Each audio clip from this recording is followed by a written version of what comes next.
buckle up because it's going to be a long life segment.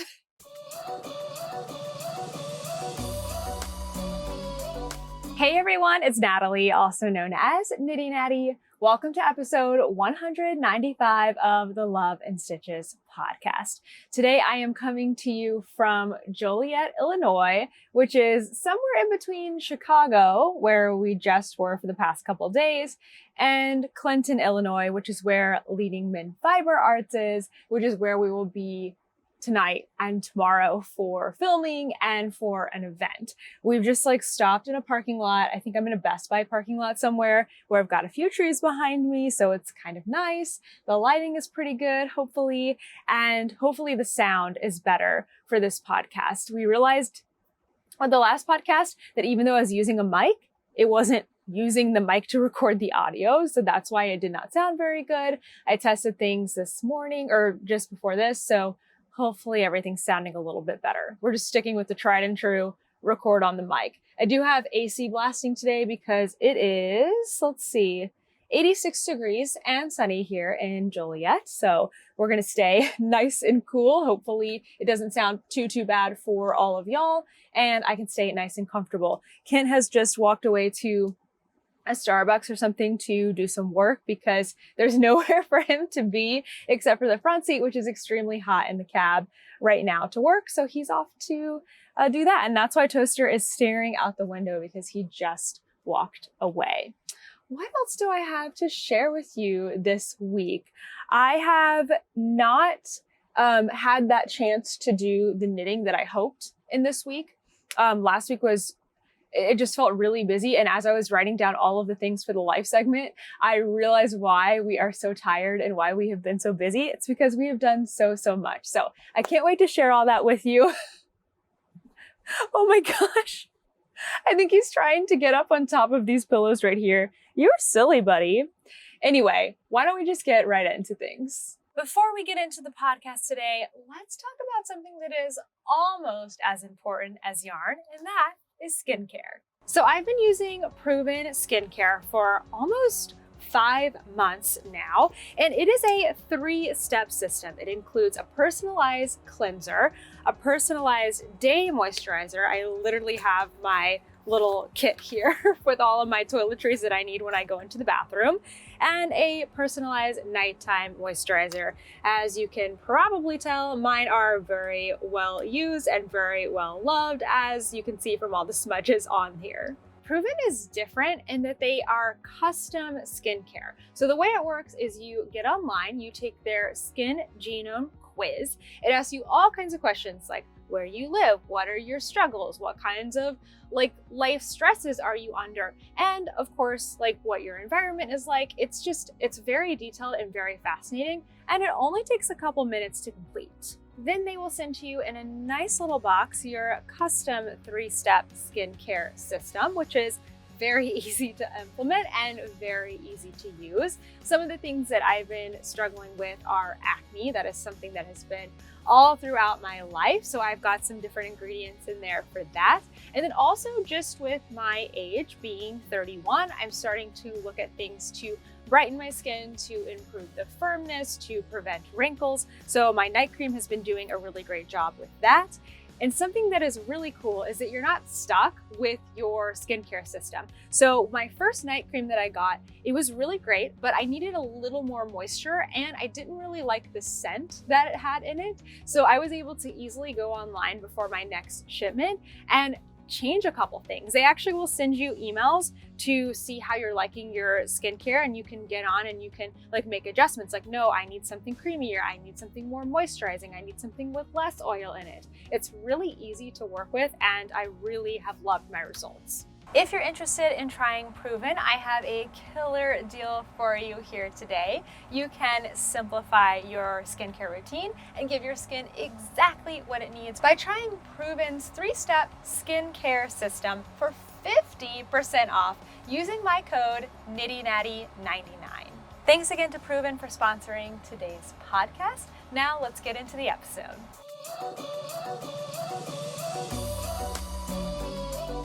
Even though I haven't started any new projects like I was hoping, I have been making progress on my current projects. Oh, wait, there's another little something. We're gonna have a big acquisition section after this because I have a lot of stuff that I have purchased or received. But first, let's talk about whips. So I have been working on my Tessellated Pullover by Andrea Mowry.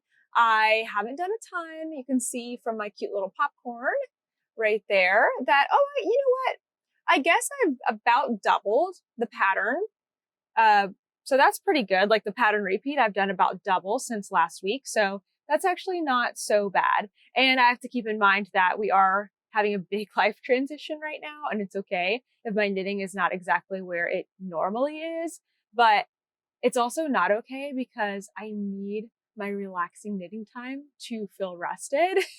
And so I am so eager for it to come back. So it's not just about like the accomplishment part of it. It's the relaxation piece. If I don't have a lot of knitting, it usually means that I am super, super busy with working and transitioning and things like that. But anyway, it's looking really good. There's not really anything new to share about it. I really love how the blue color is coming in from the spin cycle. It's looking really, really nice.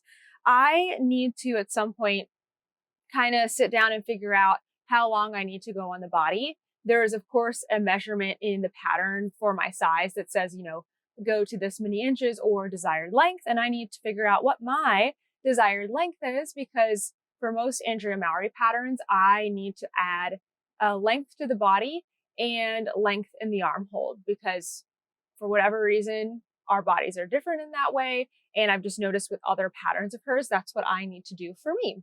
So everything is looking really, really good. Somebody told me, my friend Beth, this week, wow, this project bag is a mess, that this spin cycle color,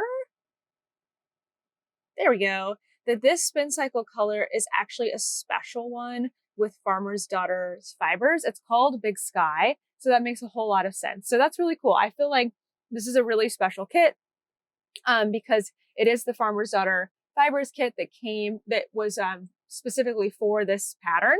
And I have the special spin cycle color, which I didn't even realize that. So I'm enjoying this. It's a little bit slow going, but I think it's more situational than actually the pattern itself. That's very enjoyable. I'm really liking how it looks. And I'm just, you know, maybe in a couple of weeks, I'll get to a part that's a little more exciting. My only other current project is a pair of socks, and I have finished the first sock except for the heel this week. There wasn't much left to go after I shared this on the podcast last week. I was right here with my cute little some more. So I finished out the rest of the foot, and then I just did a generic square toe. These socks are for my mom. If they were for me, I would do an ergonomic toe where one side of the decreases is more like a more rapid decrease rate than the other side, so that the pinky toe has more decreases, the big toe has fewer decreases, and those slants just kind of work for my foot.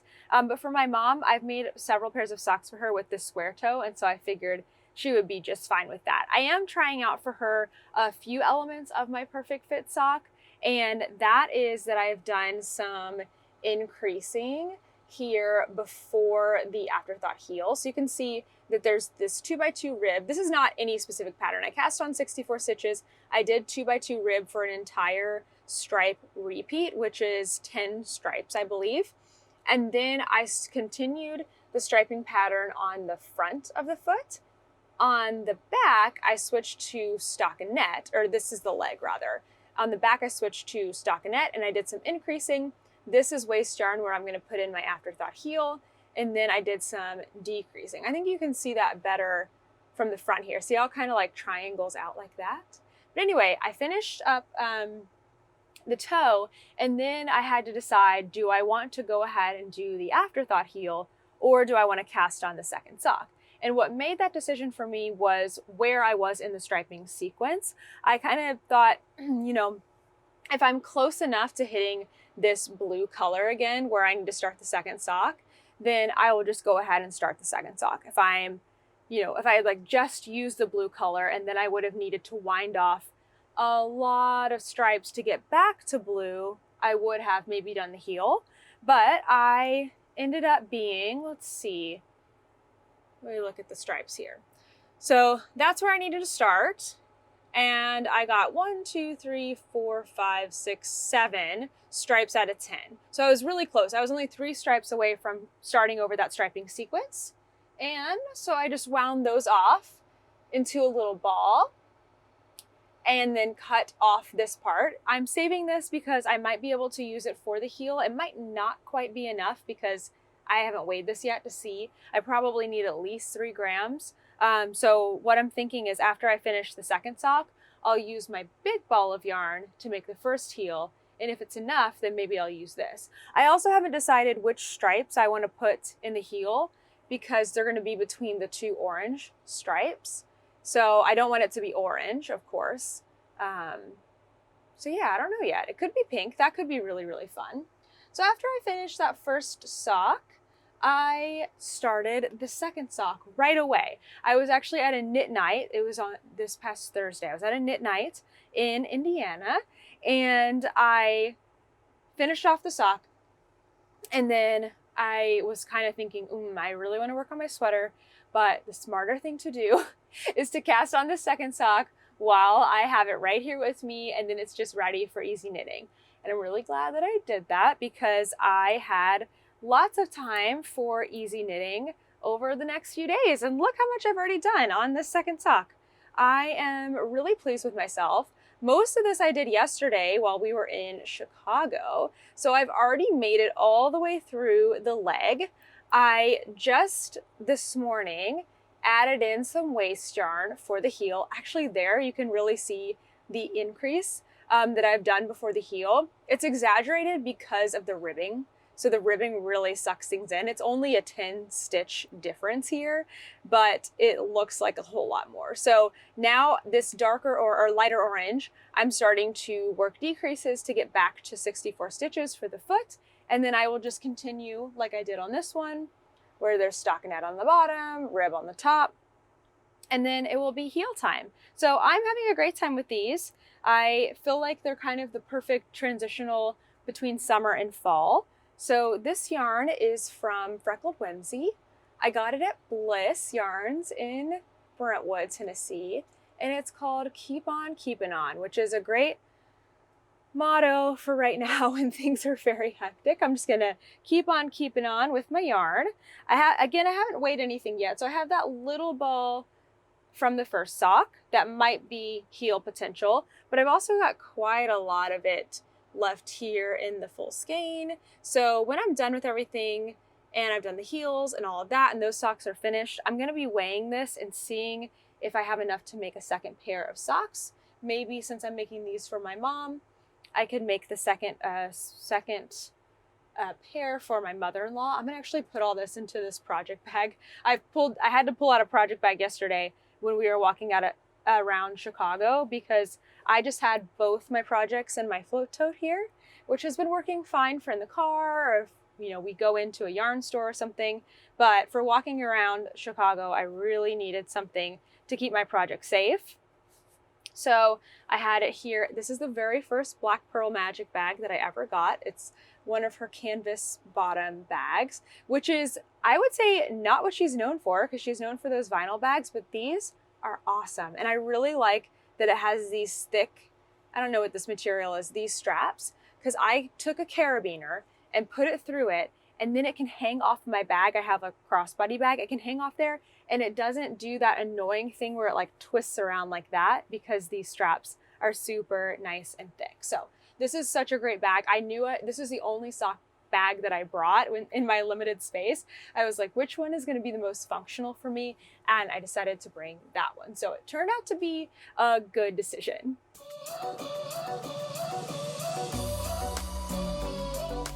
I know that project section was a quick one, but I'm about to make up for it in acquisitions. I just can't not buy things. I can not buy things when I'm visiting stores most of the time. I mean, whenever you go to a yarn store, it just feels so, one, you see things you want, and two, it just feels so good to support those stores. And I feel strange not getting something. Though, like I said, I don't feel that way all of the time. But where I'm at right now with us going around and filming in places, I feel like I learn Still got a fuzz. What is that? I feel like I just get to know the store owner or people that work there or learn the stories behind some of the yarns that they carry. And it makes it just that much more tempting to get things. And so last week I was already at capacity. I have a cabinet right up here that is not stuffed with yarn, but it's already full with like the rest of the yarn from my Tessellated and my big pouch of all my needles and notions. I also have my little book prop up there. I have some yarns that I need to ship to give away. So it's already getting really stuffed. So now, let me see if I can, oh no, can I not get this out without hitting the camera? Hold on, let's see. Oh, shake it out. Okay, now I have this. And this isn't even all. This is just what I'm going to show today. I have some other stuff that's going to be a couple weeks down the line I get to show. So yeah. Ready? Let's dive in. I'm going to try to go in order of our travels, which I think will be really fun. So this week we completed the Pearl, Indiana yarn crawl, and there was a cute little passport, which was so much fun. So I got my passport stamped at all 5 of the stops. And yeah, that was not as big of a crawl as the one we went to in Tennessee, which was 13 stops. But there I had a plan. There were mini skeins that were special for the yarn tour in Tennessee. So it was very easy to go. I'm just going to grab a mini at each store. We got like maybe 2 or 3 other things, I think. And a lot of them weren't even yarn related. So that was much more manageable. This one, they did not have something like that. And I was so tempted at every single store. At least, no, 3 of them, I think 3 out of the 5 had yarn that was dyed by somebody that worked there. Actually, all of them, all 3 that I'm thinking of right now, were dyed by the owner. And one was milled by the owner. Like, how do you resist getting yarn that is, you're talking to the person that made it? Like, you just can't resist it. I couldn't resist it anyway. So let me show you what I got. And there's going to be a video entirely about the Indiana Pearl yarn crawl that I will be sharing next week. So you'll get to see a little bit more of that stuff, but I don't talk about my yarn in there, or at least I haven't yet. I haven't decided if we're going to add that in yet. So this might be the chance to see it. All right, so let me get to the bottom here. So the first place we went to was the Clay Pearl, and it is in Nashville, Indiana. Kind of confusing since we just came from Nashville, Tennessee, but it was such a cute little town. And the owner, Shelly, dyes her own line of yarn. It's called Country. It's called Brown County Yarns. And this color, I think, is called Naked Ladies. I believe it's like a flower reference. But it's just inspired by colors there in Brown County. It's weird that, there we go. I was like, why doesn't it want to focus on the words? But she gifted me this beautiful color, and I think it's going to be so fun for my Indiana color in my blanket that I'm planning to make eventually. It's a really nice, soft sock yarn. She calls this base Hoosier Twist Sock. Hoosier? I can never say that right. And this is 80% merino and 20% nylon. It looks like a 2-ply, so it's really nice and soft. But that's not all. Shelly had some other fun things for me here. This is the cutest little pouch. It is made locally by Bean Blossom. I believe that's correct. I don't see a tag on here. I'm trying to remember. But Bean Blossom, her name is Amanda. She's also a local dyer, but then makes project bags and bigger project bags than this one. But isn't this one so cute? So I think I'm going to put all of my notions, like take it from my, where is it? Right here. This one that I really, really love from Neon Soul, which is not like a knit maker. Hold on. This one I really, really love. They're not a yarny maker, but I think I'm going to switch everything into here for the season because it's ghosty and orangey, and I think that will be really fun. and it comes with a stitch marker, which is nice. So I was excited about that. And then also they gave me this little gnome kit, which is like a needle felting kit, which is super, super fun. I have so much stuff in here. A measuring tape, which is good because I'm pretty sure I only brought one, so I might need a backup. They have stitch markers, wooden stitch markers with their shop name. This is always something fun to collect when you go to a shop and you're trying to, maybe for many different reasons, you're not buying yarn there, but you want to get something to commemorate your time. I love when shops have little things like stitch markers or needle gauges with their shop name. This is also a local maker. I'm pretty sure about that. They're called the Soapy U, and this is a wool wash soap called vanilla, or with a vanilla cashmere scent. I can smell it through here. It smells really good. I am set on wool wash for like 5 years right at this point, but it's so fun to collect. This is a little dryer ball. I don't think this is locally made, but it's really, really cute. I'm going to put it with our other dryer balls. We actually did our laundry at the laundromat for the first time, and I used dryer balls. So I'm going to put that in our laundry spot, and that'll be a really fun one. And I also got a pin. I think I've gotten to the bottom of it. There's a couple things actually I wanted to show real quick that are not yarn related, but Shelly is also on the, what's the right word for it? She's on like the tourism board, or I might not be saying that right. Anyway, she gave us a bunch of pamphlets and brochures for Nashville, Indiana. Again, super cute town. And she gave us a cozy for the Brown County, which is just like a really cool place where Nashville is in, and some playing cards, which is great because we did not bring any playing cards. And I anticipate there will be some nights where we're going to want to, get out cards. So I picked up my bag for Pearl, Indiana, and the passport that I showed earlier at the Clay Pearl. That was our first stop. But that's the place that I got the most, so don't worry. The rest is not quite as much. Oh, there was one more thing.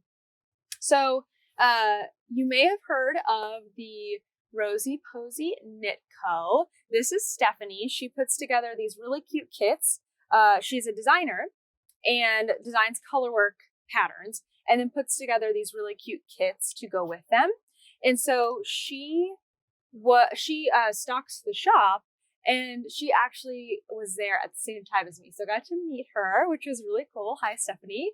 And she gave me this kit in person. Look at how cute this is. This is such a good idea if you want to get yourself like a palette cleanser project, or if you want to gift something to someone, or if you want to do like a little knit along in your local group. But this is the pattern. How cute is that? You can also just get the patterns, I believe, like on Ravelry. If you already have some scraps and leftovers, what a great way to use up leftover DK. So anyway, the kit comes with the yarn that you need, but it also comes with a really cute sticker, which is so fun. I might put that one on my computer. I haven't gotten a new sticker in a while, but I have been putting stuff on my computer. I got a case just so I could do that and not stick directly to my computer, but it has like a little notepad. It has all of the yarns that you need with just what you need.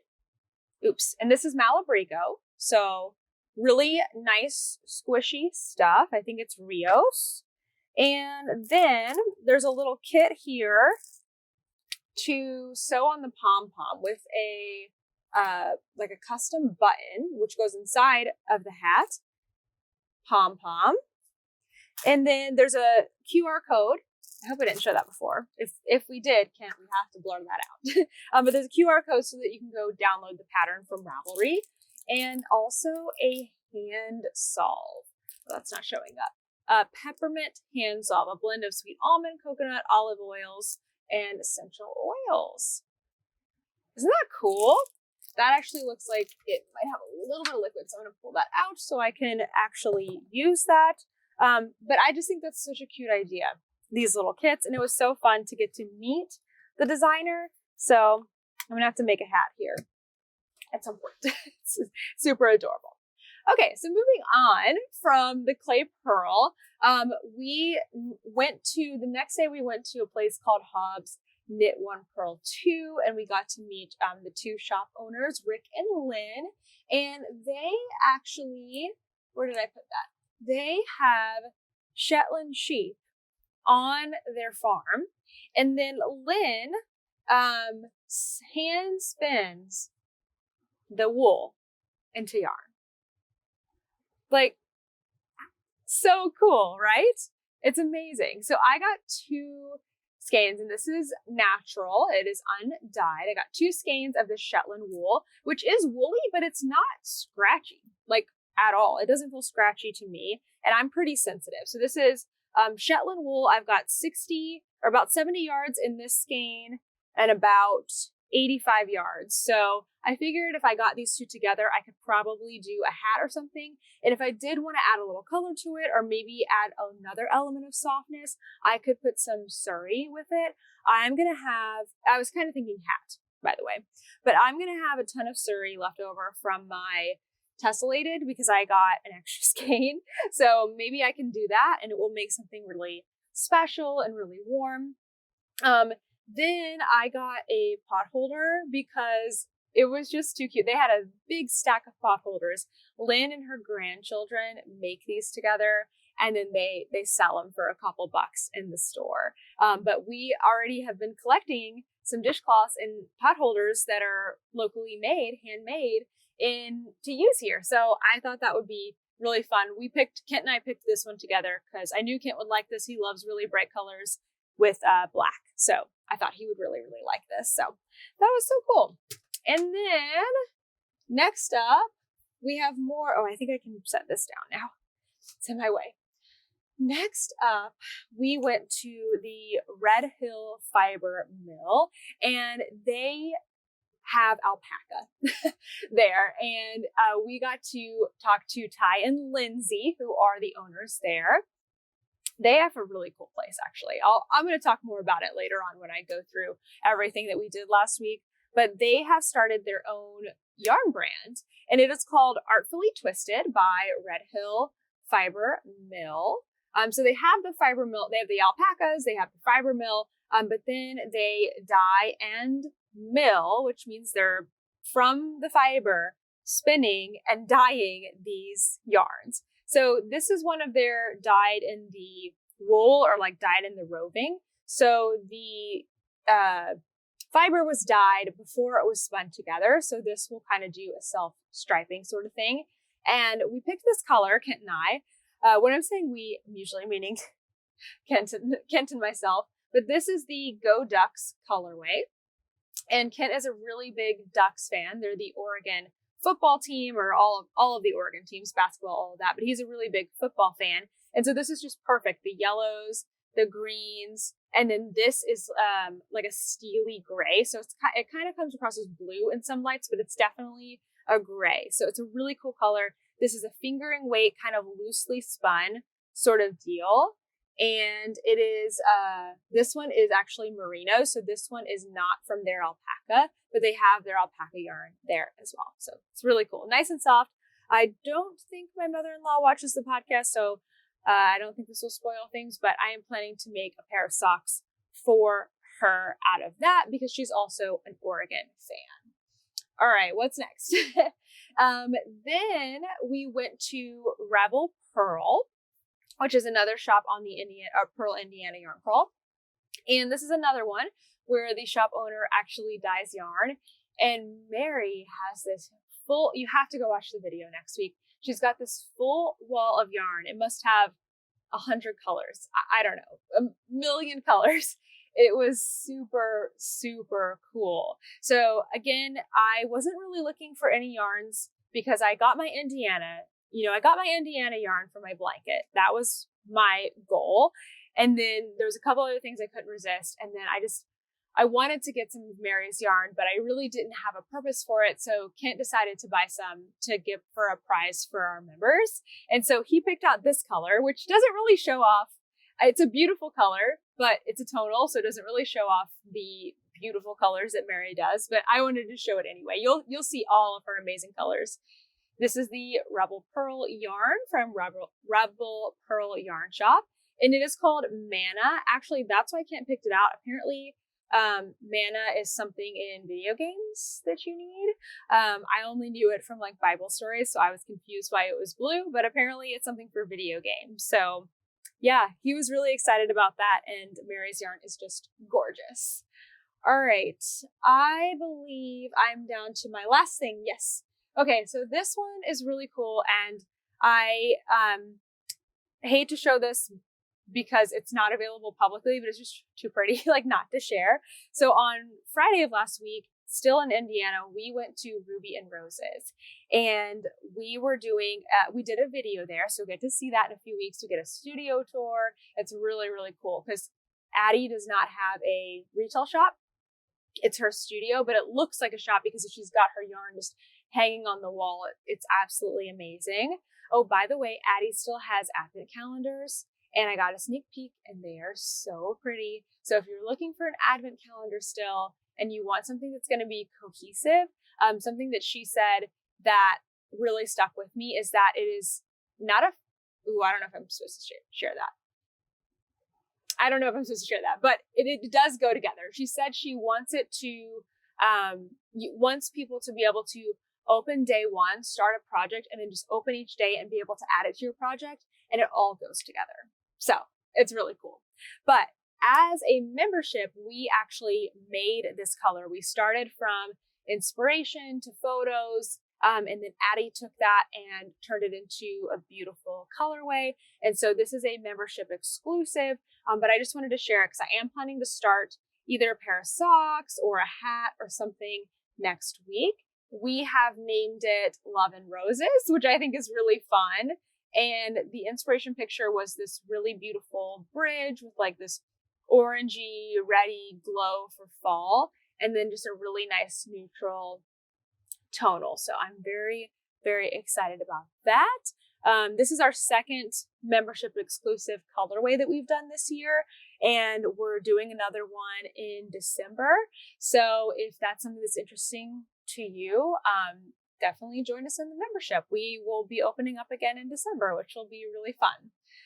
Is that everything? I think that's everything. So I hope you're enjoying these acquisition segments. They're not probably going to continue too much past this next week because I've been keeping track on my phone, and we have been to 21 yarn shops. Oh, that actually reminds me, I do have one more thing. Hold on, where did it go?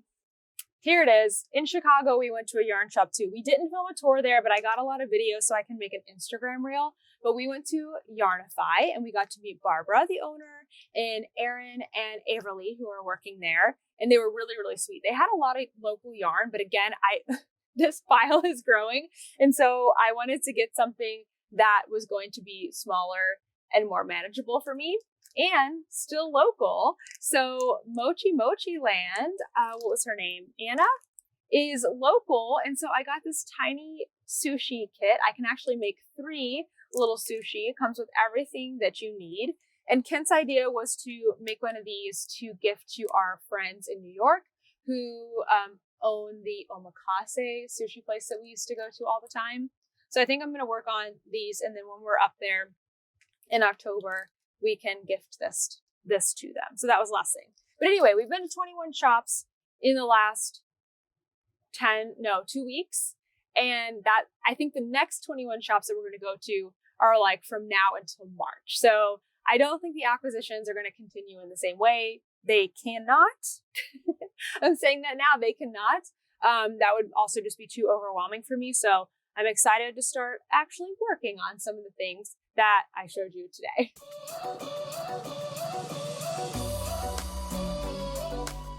We are going to get into some questions next. I got a few here, some more personal ones today, but also still a few knitting related ones.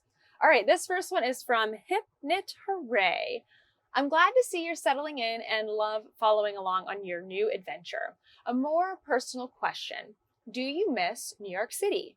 Being a city person myself, I'm curious to hear your reflections so far on moving away and starting something new.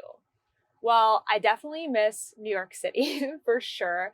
There's so many things about it to miss. I miss the food. I miss like just being able to walk around to all the things that were familiar to me. I really miss a lot of my friends that I was making there. It seemed like I was really starting to find a community, especially a community of women that were my age, that I could relate to a lot, that were also knitters. I was just really starting to get to know people.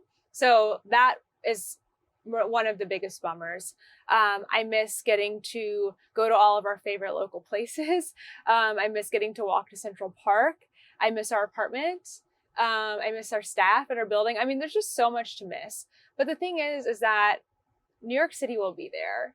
And this was the right time for this adventure. And we are going at such a fast pace and seeing so many cool new things that there hasn't been a lot of space to really feel sad. Like I miss it, but I don't feel sad, if that makes sense. So yeah, who knows? We could be back in New York City. I think Kit and I would both be really happy about that. Is this recording? Okay, yes, sorry. I had to make sure before I go on too long. I think Kit and I would both be really happy about that. We're finding that we're in a lot of smaller towns, aside from Chicago that we just went to, but we're in a lot of smaller towns. And so there's a lot to appreciate in those as well. There's still a lot of, new things to try and new foods to try and different people to meet. And that's been really, really fun so far. So I miss it, but I'm not sad. And I know that I can always go back. All right, this question is from Katie Poupard. Hi, Natalie. I love your channel and how encouraging you always are to knitters of all skill levels. I, however, did not have such an encouraging time at my local yarn shop this week. I have been knitting since I was in the 3rd grade, almost 12 years, and I'm just now trying out my first pattern with hand-dyed yarn from a yarn shop rather than yarn from Amazon or Joann's. I was so excited, but wanted to seek advice from the workers since this was going to be a big purchase and a new ballgame for me. The worker talked down to me, talked down to me the whole time. And in the end, I felt like I was incapable of doing the pattern I picked out and unable to do simple math. And math is kind of my forte. So anyways, I don't have any friends near me that knit, and now the people at the yarn store scare me, so I decided to reach out to you. Here are my questions. Okay, before I read the questions, I'm so sorry that happened to you. That stinks. There's really no excuse for that, and I hate that that happened to you. And we're gonna get you whatever your questions are. We're gonna get them. I read them before. I know that what's coming up, but I just need to refresh. So back to the questions. Here we go. Number 1. I've never worked with mohair before, but I want to start. It's so soft and looks pretty too. If a pattern calls for worsted weight yarn, but I want to add mohair, would I add it to a worsted weight? Or should I add it to a DK or fingering weight yarn? Or should I just try to find a pattern that incorporates mohair already? Question 2, I'm not an avid swatcher, but since I want to make a sweater and plan to use expensive yarn, I want to make sure my project fits well. If you knit a swatch and the gauge is off, do you usually just change the needle size to make it match? Or is there something else that makes more sense? Sorry for the long comment, but thanks again. Don't be sorry for the long comment. These are such great questions.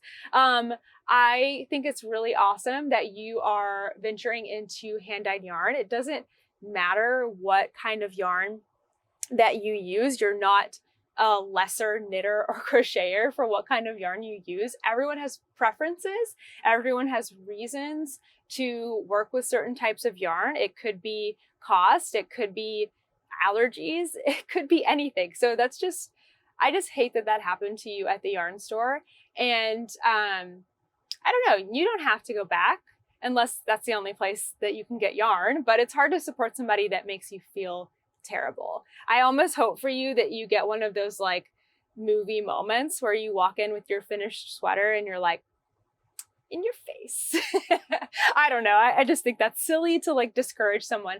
I don't know what sweater pattern you were looking at, but if you came to me with an extremely complicated pattern and it was your first sweater, I wouldn't want to talk down to you. I would want to say like, oh, you know what? There's there's too many new things in this pattern. So let's look through them together. If you're feeling confident, go for it. If you're thinking, maybe I need to just tackle like sweater structure, construction first, here's some other options. I wouldn't be like, you can't make this. Anyway, we're gonna stop harping on it and answer your questions. So can you add mohair if a pattern calls for worsted, would you add mohair to worsted or a smaller yarn? So my gut is telling me, I don't know for sure, but my gut is telling me that you probably don't want to add mohair to worsted weight if the pattern is calling for worsted weight, because adding mohair to your yarn is going to make it thicker.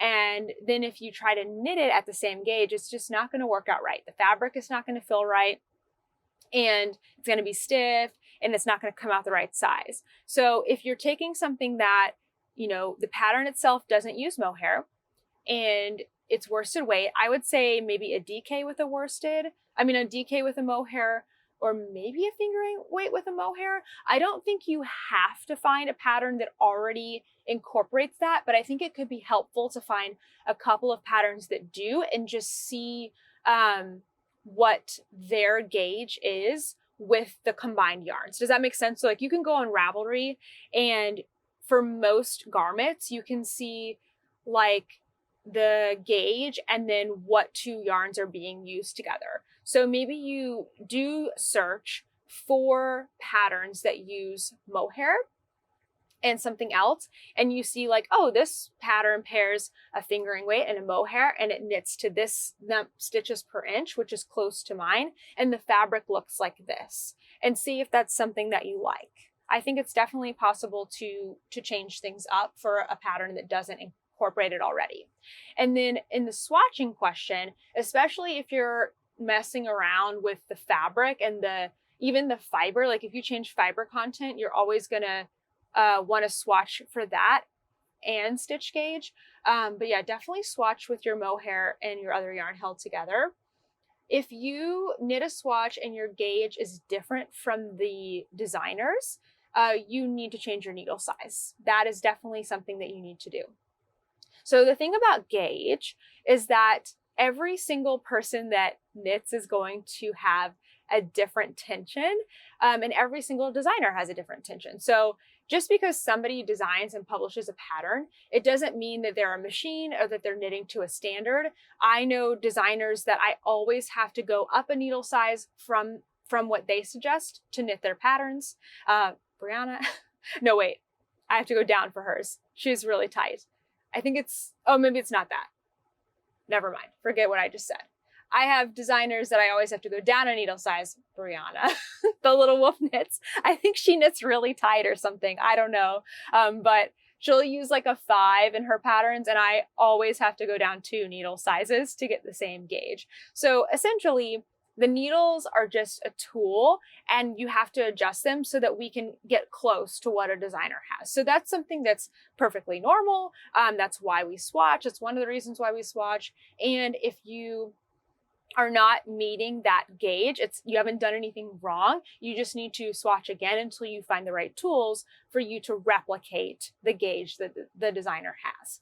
So I hope that helps. And I wish you the best of luck with your first garment. Your first pattern with hand-dyed yarn. I think that's really exciting, and you're going to love it, I think. All right, next up we have a question from Provy1494. I recently had to remove a sock cuff off a finished sock. Is there a way to knit a new cuff and attach it to the sock? I could have sworn you did something similar with a sweater, but I can't for the life of me find the video. Please help.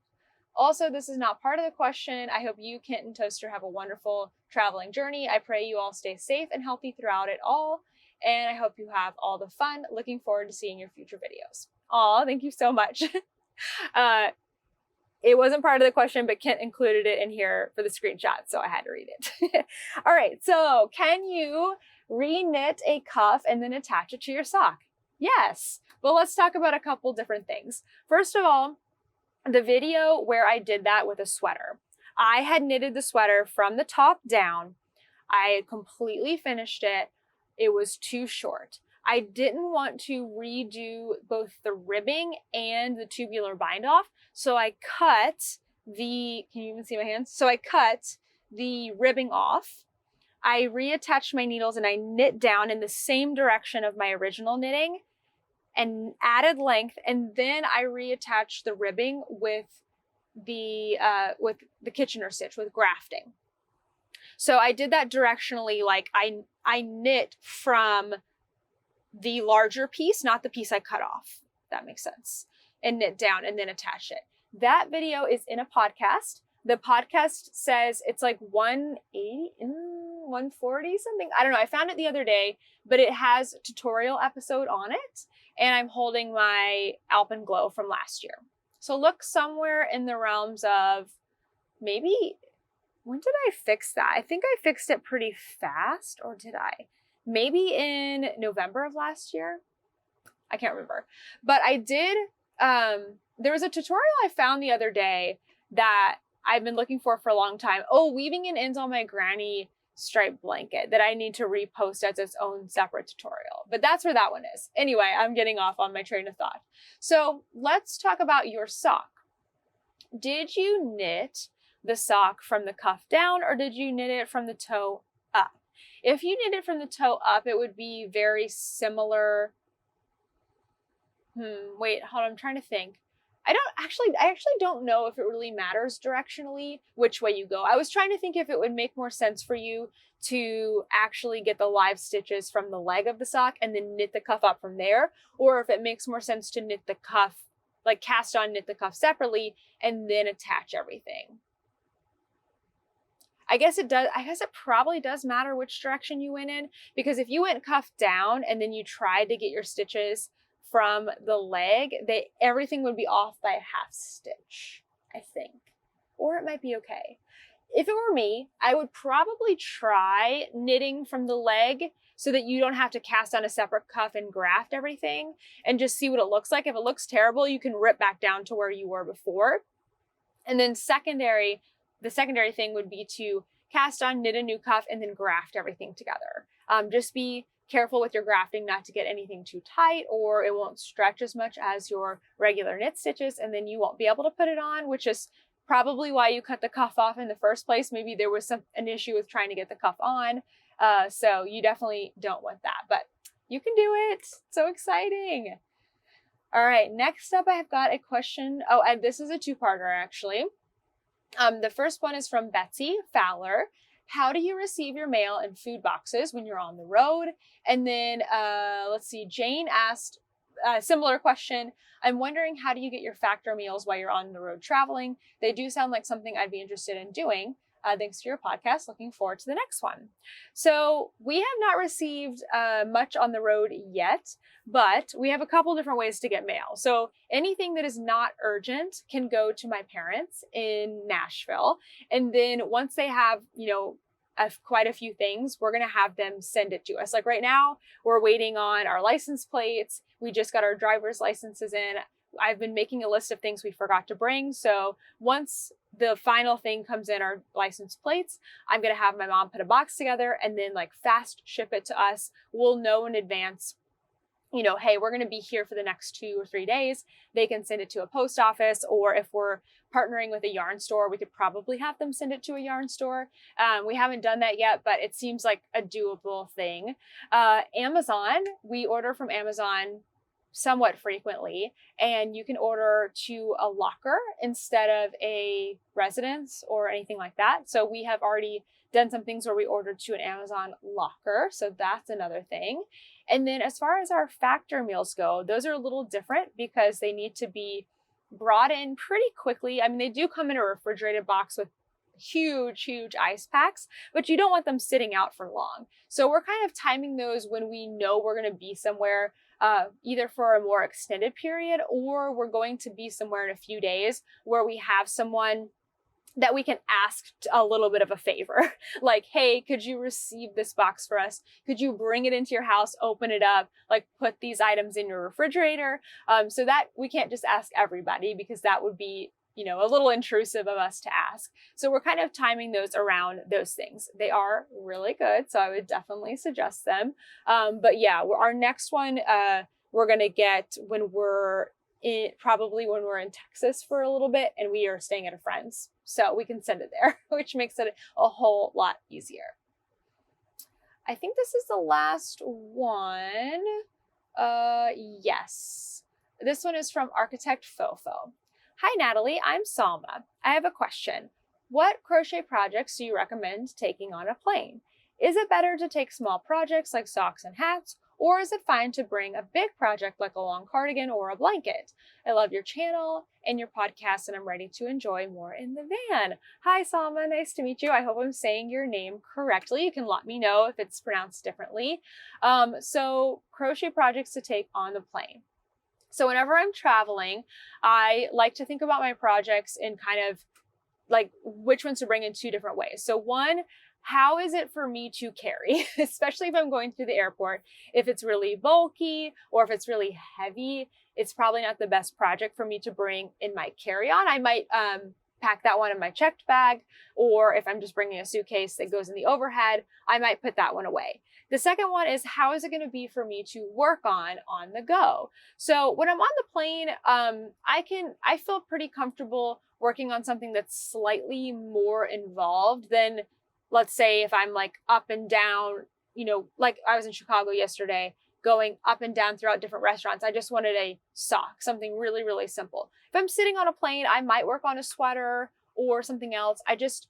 You want to keep in mind a couple things. One, there's not a lot of space. So you don't want to have something too cumbersome that's going to be spilling over your space into somebody else's, right? Because you would want to be respectful of everybody else.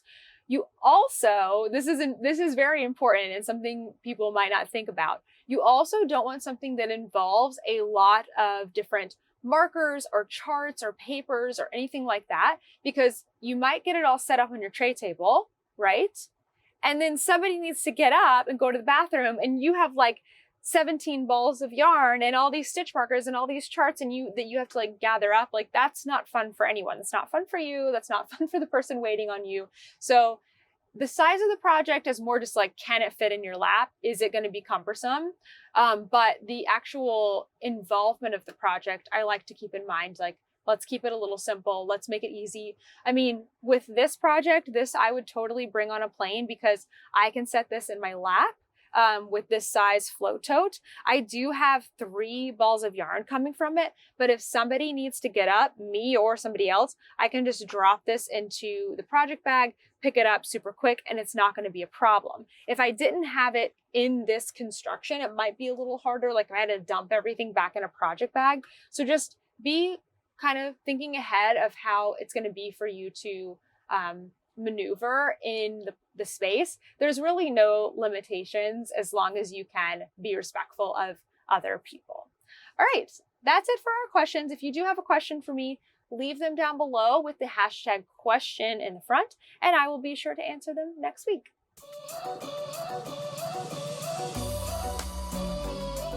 We have started a string of videos that are going to be kind of our 50 yarn stores in 50 states. I haven't quite decided on what like hashtag or phrase we're going to use for this series, but our first official state in the van is Kentucky, and we visited, oh my gosh, let me really think before I say this. Rebelle. Yes. Rebelle in Kentucky, in Lexington, Kentucky. And we did a full tour there. So we got one of the owners, Robin, to take us around and show us the store from her point of view. We also got to sit down with her and learn a little bit more about how the store started. So there's an interview in there. I'm also on there showing you all of the special, unique things that you can find at Rebelle. I said it wrong so many times last week in last week's podcast. I am so sorry.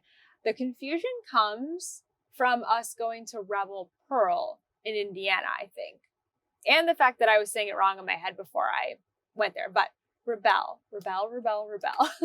It's a really great yarn tour or yarn store, and we had a lot of fun doing the store tour there. So go check it out. Even if you are not planning to like ever visit Lexington, Kentucky, you just never know when you might be driving through. You never know when you might be looking for a specific yarn, and then you'll be like, oh, I've seen that somewhere, and you can get it from them. So I don't know. I think it's fun to see stores, even if I know I'm not going to be there, and just see what different yarn stores look like around the country. Now, coming up next week, we're going to have a bit of a double feature here. I have quite a few videos that I need to get out, and if we don't start doubling up, we are going to be very behind, like timeline wise, of where we actually are, because our Kentucky video is coming out, but we've already been to Indiana and now we're in Illinois. So if we don't keep going, we will have such a backlog of videos to share. So next week we're going to have 2 videos. They are likely going to be on Sunday and Tuesday. So Tuesday is our normal time, but we're going to do an extra one on Sunday, and that is going to be the Pearl, Indiana yarn crawl. So it was I think about 10 days. I think it was, a week and 2 weekends. So I think about 10 days. So it's already over, but it is an event that comes out that they do every single year. So all of that yarn I just showed you, I got on the Pearl, Indiana yarn crawl. It was really, really great. There's 5 stores. You're going to love seeing all of them. We also did a little bit of vlogging in this one, so it's a bit of a different style. If you watch the 13 stores in Tennessee, we pretty much went like store to store to store to store because there were so many to get. So this one is a little more relaxed. There's a little bit more of like, here's what we're doing in these areas in between, and we get to spend a little bit more time in each store. Also, we had several of the store owners want to give their own tours. So that's really fun. You don't have to just listen to me talk. You're doing that enough right here. So I think you're going to enjoy that one as well. And then on Tuesday, I am doing a video with Knit Companion. I love Knit Companion so much. I love Sally, and I'm going to show you some tips and tricks for when you are knitting on your sweaters and other things with charts in this coming season. So I'm really excited to share that one with you as well. Now, coming up as far as events, I don't have anything on my calendar that isn't going to be already passed by the time this podcast comes up, because we are going to be in Clinton tomorrow, which of course the podcast doesn't go up until Thursday. Tomorrow's Tuesday. So we're going to be in Clinton at Leadingman Fiber Arts doing a meet and greet and a video. So it's going to be so fun. There's so many cool things coming up, but the Great Tennessee Yarn Tour is in its last week. So there are still a couple of days. Wait a second. That might not be true. I'm kind of confused. August feels like the longest month. Oh yes, it goes through the end of this weekend. So there will still be a few more days of the Great Tennessee Yarn Tour. That's the video that we put out last week of the 13 shops in Tennessee. So if you haven't checked that out yet, especially if you're in the area, if you're in Tennessee or if you're in Virginia, because there's some shops right there on the border, go check that out. See if there's any of those stores that you want to hit up. All right, I think that's it for the news this week, but just be looking out. We have so many cool places that we're going to and so many videos to share.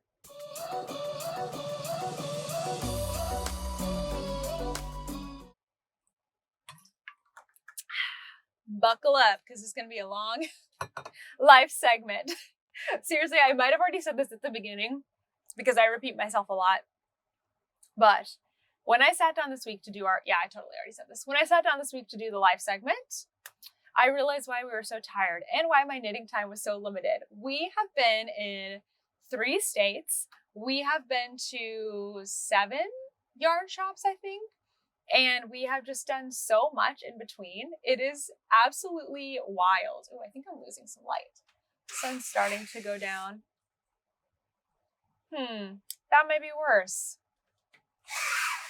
Yeah, that was worse. We'll just leave it like that. We have these cool shades here in the van that are really awesome. So anyway, let's start at the beginning, shall we?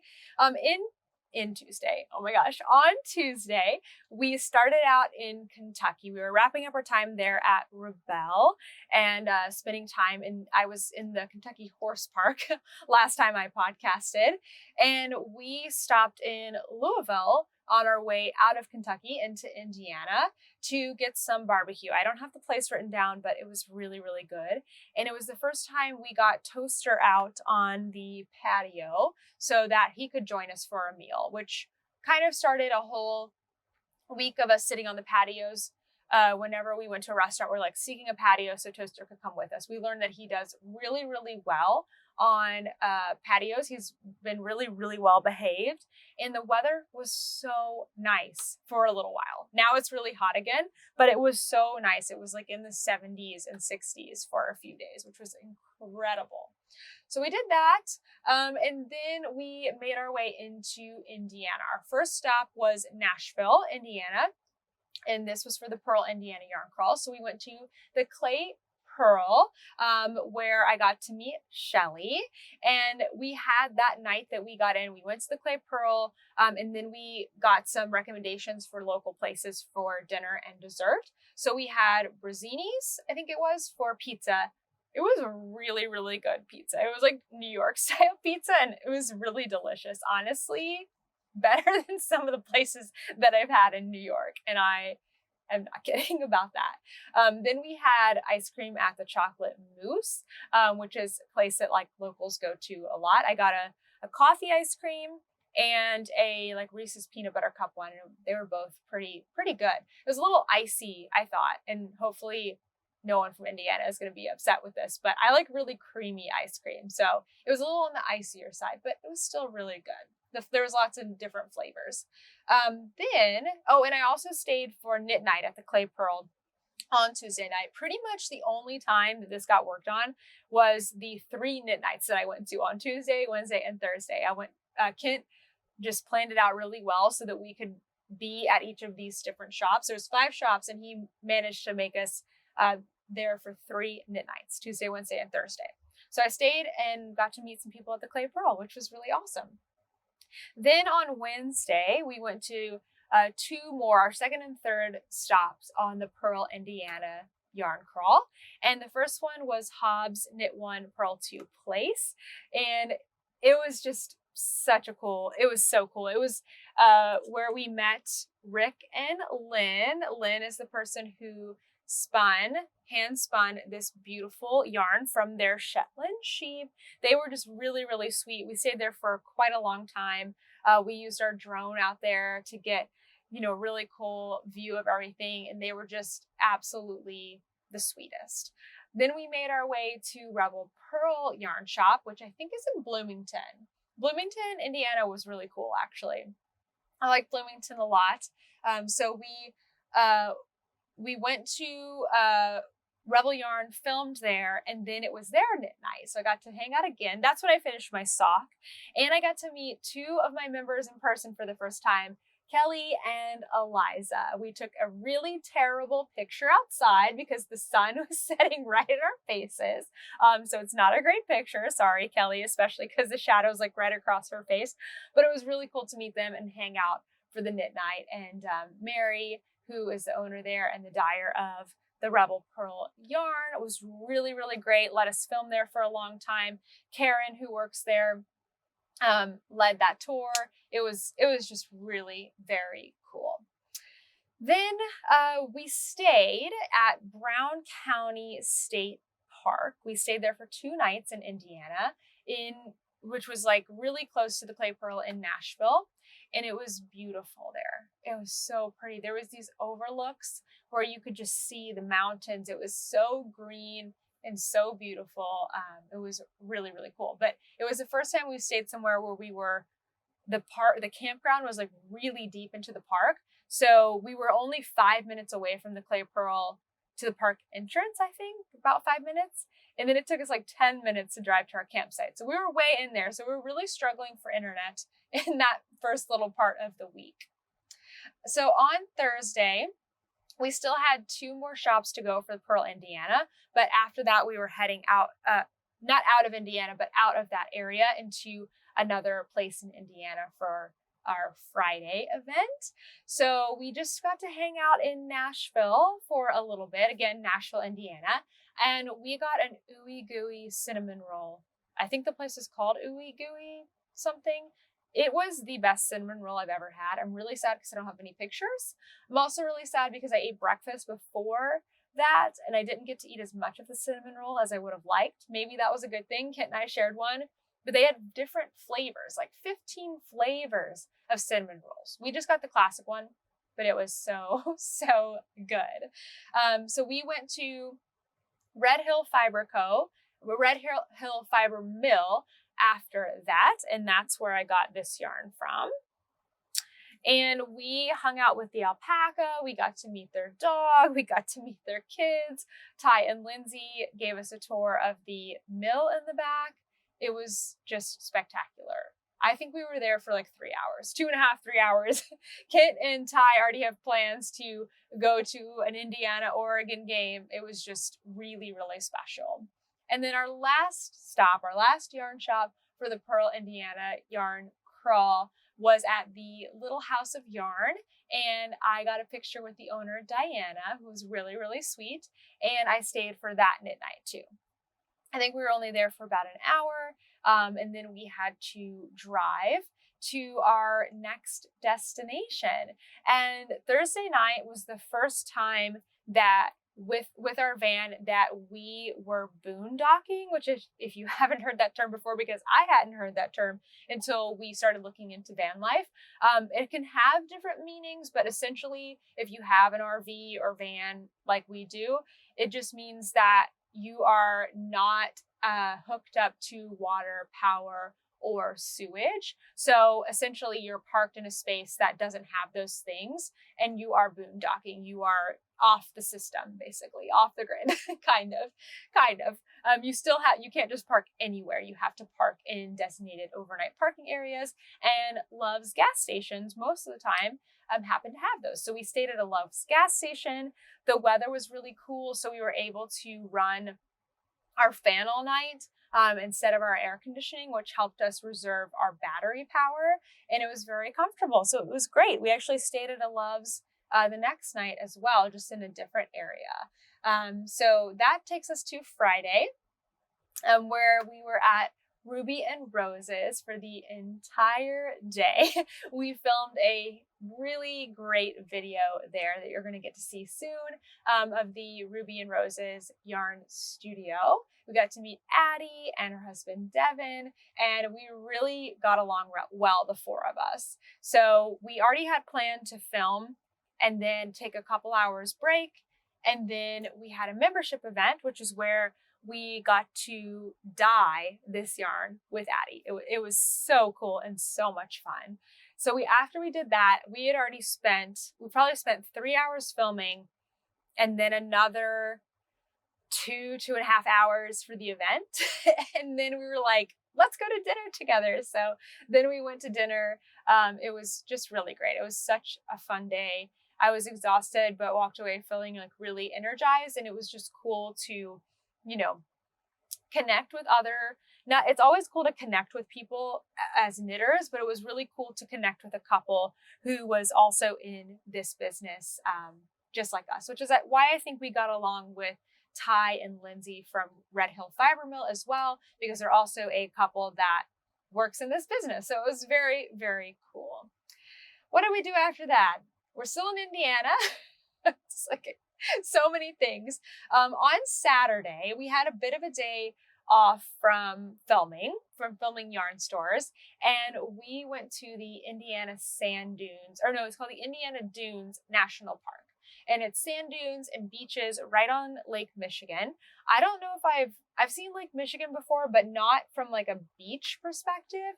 And I kind of had an expectation for a lake beach to be like a West Coast, Pacific Northwest beach, where it's rocky, it's cold, the water is not like blue like the ocean. Where at least this part of Lake Michigan looked like an ocean. Like you could not see land anywhere because it's such a big lake. And the sand, though it wasn't quite like Florida beach colored, it was, light powdery sand. It was really cool, actually. We had a lot of fun in the national park. We have a national park pass. We're planning to go to lots and lots of national parks in our travels. And we had a fun time taking Toaster around. So first, we just drove around for a while. It's kind of a confusing national park, I think, because it's not all connected. There's like stuff in different areas. It seemed like we were going in and out of the park. We drove by this pond that was like all green. I don't know, just I thought it was really cool. So I took a picture of that. You cannot, at least right now, it's not legal to film commercially in national parks, which is why we don't have any footage to show of that. But we did try to take a lot of pictures. So we saw the pond, and then we went to another area, parked, and we checked to make sure the Toaster could come with us, and he could. And we actually walked down to the beach. So there was a trail. I've never walked to a beach in this way before. You went up the stairs and then you turned into this just beautiful like tree clearing kind of thing. And I think it was a little over a quarter mile. So it was a decent walk, and it was in sand. So it was this dirt colored, like brown sand. It was so interesting. And I guess because it's in like the forest canopy kind of deal, it was fascinating. So you walk through the beautiful shaded area with brown sand, and then you come out and you're like on this cliff. I guess you're on a dune technically, but you're like on this cliff, and you can just see the lake, which looks like an ocean.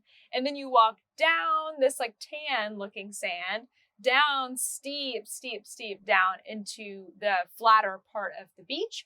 And then as you walk towards the water, it actually turns to pebbles. So it was just a whole new world for me. I had an appreciation for every single like detail of it, because it just was so new for me. And Toaster loved it. It was his first time in the sand. He did not like the water. He went right up to it, and then he started backing away, like as the wave kind of came in. He was really confused, but it was super cool. And he got to become a bark ranger. Essentially, we paid $5 for this dog tag, but it's really cute. So we might be getting him little bark ranger tags everywhere we go. Okay, last thing. Yesterday we spent the day in Chicago, and so we were in the sand dunes. And then we drove from Indiana into Illinois, and we drove around Chicago a little bit on Saturday, just trying to get a sense for everything. We went up to Northwestern and saw the campus there and the state football stadium. Kent likes to go to college football stadiums. And then we went to a hotel. We actually stayed in a hotel for the last 2 nights just to get the van really clean, reset, all of that kind of stuff. So on Saturday night, we got some deep dish pizza. We didn't go to any place fancy. We went to like a chain in the suburbs, but it was still really good. We have 2 more pieces in the fridge right now, and I'm totally having one after this. I'm super hungry, so I can't wait for that. But yeah, we had some deep dish pizza, so we checked one Chicago thing off of our list. Then on Sunday, we actually got up and went into downtown. We went to one of the local chains, Intelligentsia, I think is what it's called, and got some coffee. They had a really good latte there that was one of their signatures. It has like orange peel and what's it called? Something spicy with a C. I can't remember. It was very good. I posted it on my stories. Then we went by and started walking around Chicago. We went by the Bean, which was unfortunately fenced in for cleaning. So I've seen it before, but Kent didn't get to actually go see the Bean up close or walk underneath it or touch it or anything like that. I know it's gross to touch, but you have to. When you're traveling, when you're a tourist, you have to do that, I think. We went by the water, which was, it was so hot. Hold on, excuse me. I have like a tickle in my throat. We went by the water, again, Lake Michigan, and it was so breezy and so much cooler over there. It was just absolutely amazing. See all the boats and all. It was just so cool. Then we went to a yarn store called Yarnify. It's in the Printers Row neighborhood in the South Loop. I think I'm saying that right. And it was a great shop. That's where I got my little Mochi Land kit, and they had so many beautiful yarns, some exclusive just to them, some colors that were so pretty. So I'm going to put together a reel in a couple of weeks here and share that with you. But if you're in Chicago, I would definitely suggest going to Yarnify. They were very, very kind there. We then got some tacos based off of their recommendation at Yarnify, which were delicious. Some of the best street tacos I've had in a while outside of Texas. And then we ended our day at Goose Island Brewing. I guess it was their tap room. And I got to meet Carrie, who's Carrie Cogan Brown. She was the designer of one of our Sock Week designs this year, the Affinity Socks, and she lives in Chicago. And so we got to meet up. Kent really wanted to go to Goose Island. It seemed like a good spot to meet. So we met there, got a beer, knitted. She was working on a little flax for one of her nieces, and it was just a really good time. We actually, sorry, I guess that's not the end of our day, because then we got Portillo's, which if you don't know of Portillo's, it's a, how do you describe it? They have like Italian beef sandwiches and hot dogs and fries and a cake shake, and we got all of those things. We got all of those things, brought them back to our hotel and ate and slept really, really well. And now it's Monday and now it's today. And we have driven from Chicago part of the way to Clinton. We need to actually, it's already 6 o'clock somehow. I don't know how that has happened, but we need to drive another 2 hours tonight to get to Clinton so that we can wake up and be at Leadingman Fiber Arts early in the morning. So that is our week and why we are so tired.